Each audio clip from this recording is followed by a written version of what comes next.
Bien le bonjour et bienvenue à cet espace d'édification. Aujourd'hui, je voudrais que nous partagions sur la curiosité. La curiosité qui peut avoir un sens positif et négatif. Voici pourquoi l'idée, c'est de vous amener à avoir la bonne curiosité. Cette curiosité qui peut être un instrument, un outil, un trait de caractère qui vous amène à rechercher des choses positives. Mais tout en exposant également les dangers de la curiosité lorsque ce n'est pas très bien utilisé. Alors certainement, toi qui es enfant de Dieu, qui es chrétien, tu es disciple de Jésus-Christ, tu vas te poser la question, pourquoi ce thème dans un espace où on parle généralement de la parole de Christ, de l'évangile? Est-ce qu'il y a un lien entre l'évangile de Christ et ce thème de la curiosité? Oui, effectivement, frères et sœurs. Nous sommes à l'ère de l'Internet, nous sommes à l'ère des réseaux sociaux.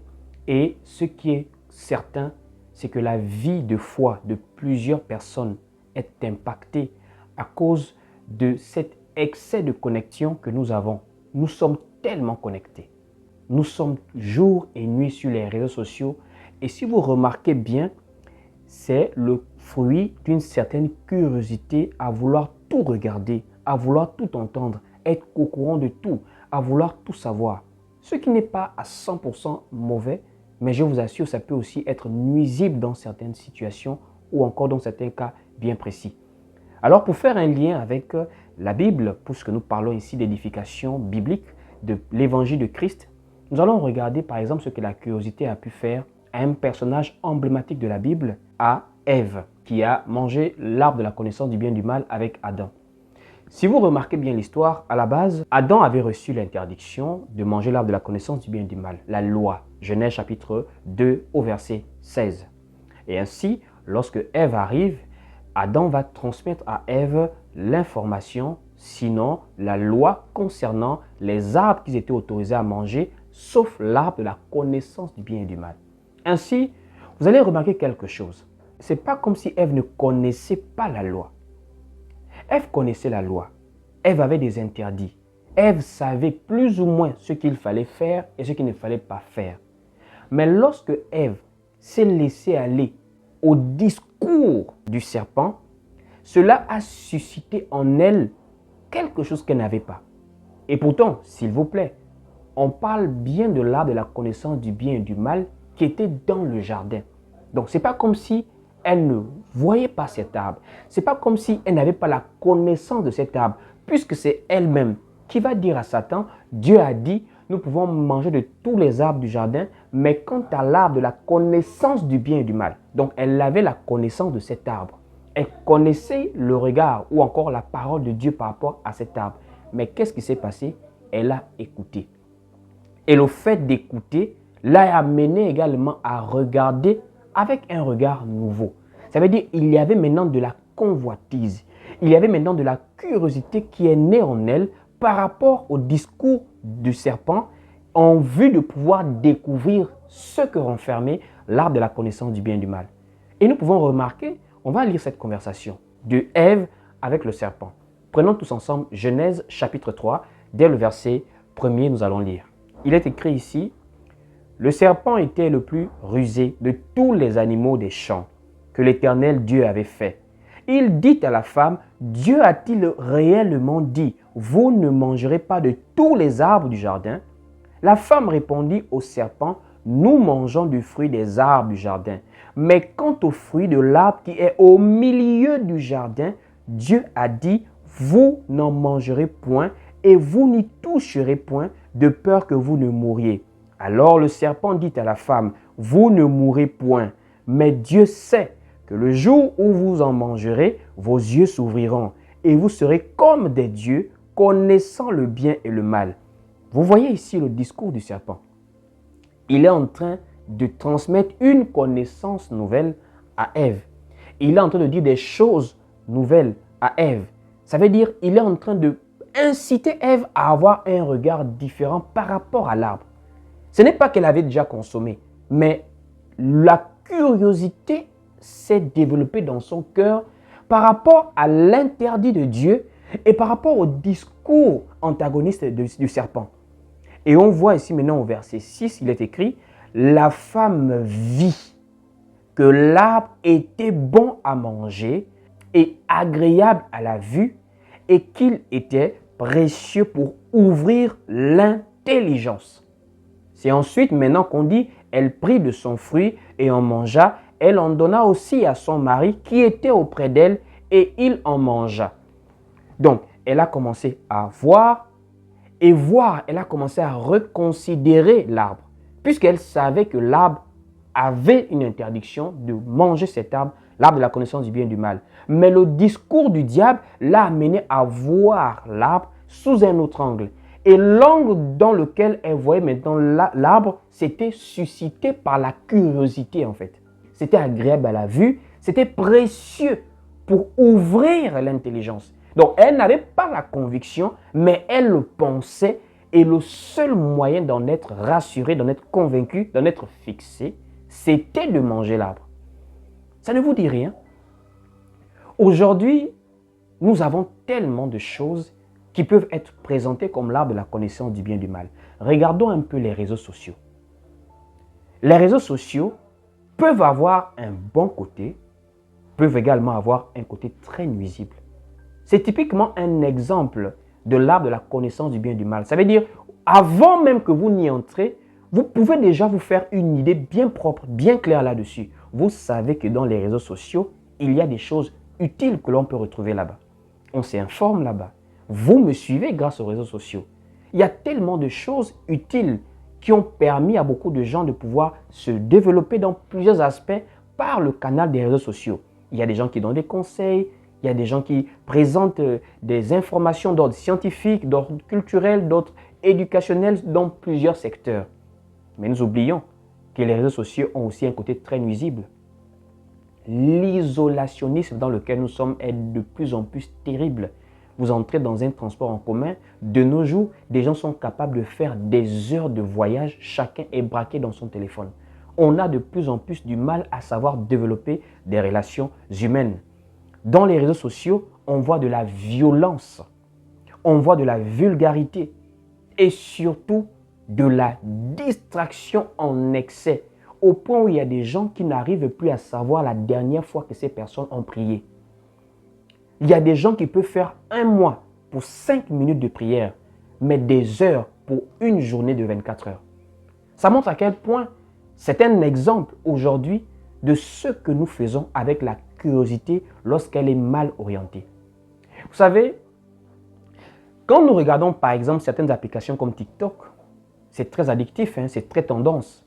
Ça veut dire on scrolle, on scrolle, on scrolle. En réalité, ce n'est pas tant qu'on aime scroller, c'est le cerveau. On a envie de voir quelque chose de nouveau. On a envie d'entendre quelque chose de nouveau. On a en fait envie de pouvoir découvrir à chaque fois une nouvelle chose, entendre une nouvelle information. Tellement de choses en fait. L'idée, mes frères et sœurs, vous savez, c'est de prendre conscience des erreurs des autres. L'erreur capitale d'Ève dans le jardin d'Éden, tout en sachant bien que c'était le plan de Dieu, mais la leçon qu'on peut en tirer, c'était le fait de chercher à trop savoir, à trop écouter, à trop voir. Cela a l'air étonnant, frères et sœurs, mais un homme, c'est quelqu'un qui a un certain niveau de principe ou encore de limite dans sa vie. Voici pourquoi la parole dit « Tout m'est permis, mais tout ne m'est pas utile ». Il y a des choses que vous pouvez faire, mais par rapport à votre propriété mentale, votre propriété visuelle, vous dites de ne pas faire certaines choses. Voici pourquoi vous allez remarquer, il y a des personnes qui sont très heureuses alors qu'elles n'ont pas le même niveau d'information que vous. Vous êtes connectés, vous êtes tous les jours sur les réseaux sociaux. Il y a des gens qui sont très heureux sans pourtant avoir TikTok, sans pourtant avoir Facebook. Il y a des gens qui sont très heureux, qui ne partent pas partout, qui ne font pas le tour du monde. Je ne vous limite pas. Je dis simplement, la tentation aussi naît de la curiosité mal orientée. On veut tout entendre, on veut tout voir, on veut aller partout, on veut tout goûter. Frères et sœurs, regardez l'histoire d'Adam et Ève. Regardez l'histoire de plusieurs personnages dans la Bible. La femme de Lot a voulu regarder derrière et elle s'est tournée. En regardant derrière, elle a été transformée en statue de sel. Frères, dans la foi, il y a des choses, priez Dieu, que tant que vous êtes dans ce monde, vous ne devez pas entendre. Pour votre bien-être, pour votre foi, pour votre persévérance. C'est à cause de l'oreille, c'est à cause d'entendre, C'est à cause de prêter l'oreille à toute chose que Ève a succombé et a commencé à convoiter. Combien de femmes ont détruit leur corps à cause de ce qu'elles entendent sur les réseaux, à cause de ce qu'elles entendent à gauche, à droite, à cause d'une parole d'un prétendant, mais qui n'était pas sérieux avec elles. Elles ont prêté l'oreille. Combien de personnes ont été détruites à cause de voir certaines choses chez les autres que ces personnes sont allées faire? Nous parlons aujourd'hui de la pornographie qui fait des ravages. C'est la curiosité visuelle. On veut tout voir. On sait que ce n'est pas bien. Plusieurs personnes, vous allez remarquer, qui ont la dépendance à la pornographie, par exemple, la personne sait que ce n'est pas bien. La personne sait qu'elle va finir dans la masturbation, mais elle veut au moins se voir, au moins ce film-là, au moins cette actrice-là, au moins cette scène-là. C'est comme ça les réseaux sociaux, c'est comme ça les algorithmes, c'est comme ça que Satan marche. Il vous présente la chose pour dire non, au moins ça, non, ça, au moins regarde d'abord ça. Et quand on regarde, on tombe. Voici pourquoi il faut savoir se donner des limites. C'est important de s'informer. C'est important de se cultiver. Ne vous limitez pas, mais orientez votre curiosité dans des choses positives. La parole a été claire. Tout m'est permis, mais tout ne m'est pas utile. Il y a des choses qui ne sont pas indispensables pour vous de connaître. Je vous assure. C'est vrai, il faut se faire plaisir. Christ nous a donné une certaine liberté. On n'a pas à se restreindre tant que ce n'est pas un péché. Mais regardez, l'excès de toute chose peut finir parfois par nuire sur la terre. Regardez trop, entendre trop, chercher à aller partout, ça peut avoir souvent des conséquences. La curiosité, elle est bonne, mais elle doit être bien orientée. Informez-vous, lisez la Bible, ayez des bons contacts avec des personnes qui craignent Dieu comme vous. Apprenez des autres qui sont des modèles pour vous dans la foi ou dans la société de manière positive, constructive. Mais il y a des choses, par exemple, surtout Internet. Internet, en fait, c'est carrément un bel exemple de cette pensée. La curiosité. Il y a des choses, vous n'êtes pas obligé de savoir. Vous n'êtes pas obligé de regarder les détails. Des clashs, des injures, des choses qui se passent sur Internet. Quand on est enfant de Dieu, la parole nous dit de garder notre cœur plus que toute autre chose. Or, le cœur est le berceau de la pensée. Et la pensée est parfois aussi entretenue par ce que nous regardons, par ce que nous entendons. Voici pourquoi la parole dit, c'est de la multitude de pensées que viennent les songes. Ça veut dire, en tant qu'enfant de Dieu, il faut avoir un cœur propre. Il faut avoir des pensées propres. L'apôtre Paul va dire aux Philippiens, au reste, que tout ce qui est digne de louange, tout ce qui est pur, tout ce qui est vrai, tout ce qui mérite l'approbation, soit l'objet de vos pensées. Allons-y lire le livre de Philippiens chapitre 4.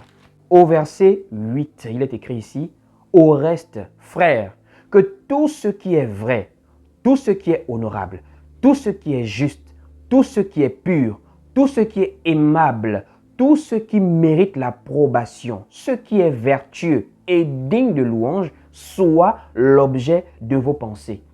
Mais la pensée, on la nourrit, on l'entretient.